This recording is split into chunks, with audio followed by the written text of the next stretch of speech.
G'day, I'm Stephen Page from Page, Provan Family and Fertility Lawyers in Brisbane, and welcome to the Australian Family and Fertility Law Podcast.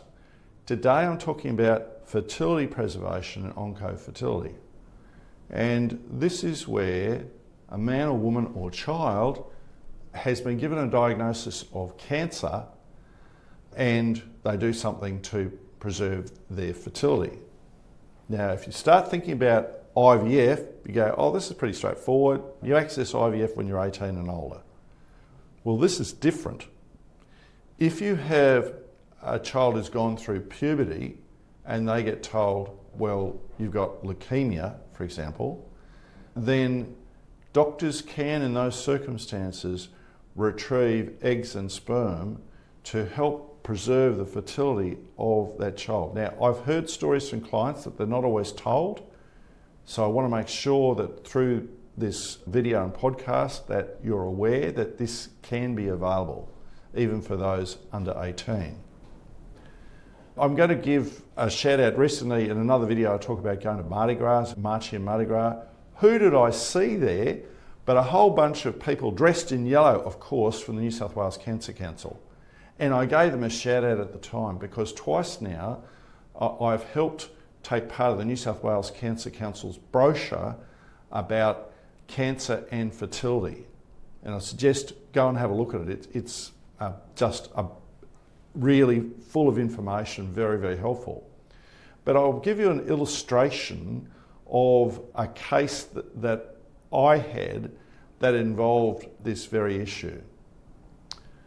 The wife was told, husband and wife, the wife was told that she had, and from recollection it was uterine cancer.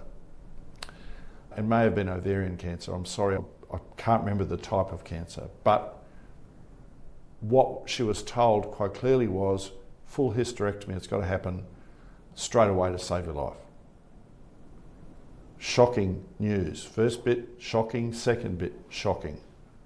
But what did the doctors do at that point? They said, what we're going to do is to save you and to enable you to have children, because they didn't have any children, remove your eggs at this point and fertilise them with your husband's sperm, if he's happy to do it, and he was, create embryos.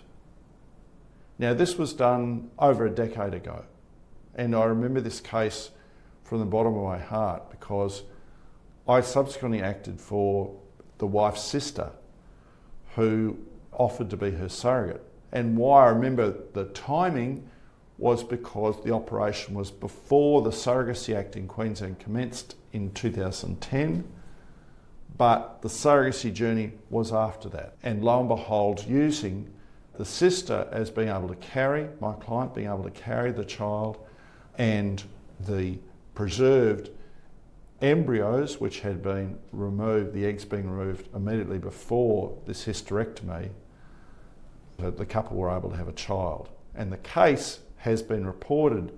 It's reported in 2012 in the Queensland Children's Court, LWV and LMH.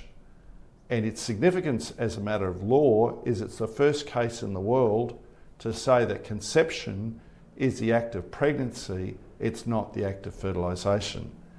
And how that was important in that case was if it had been the act of fertilisation, when the Queensland Surrogacy Act says that the surrogacy arrangement must be signed before the child was conceived, without defining conception, if there had been fertilisation, they could never, that husband and wife could never have achieved a parentage order to identify them as the parents.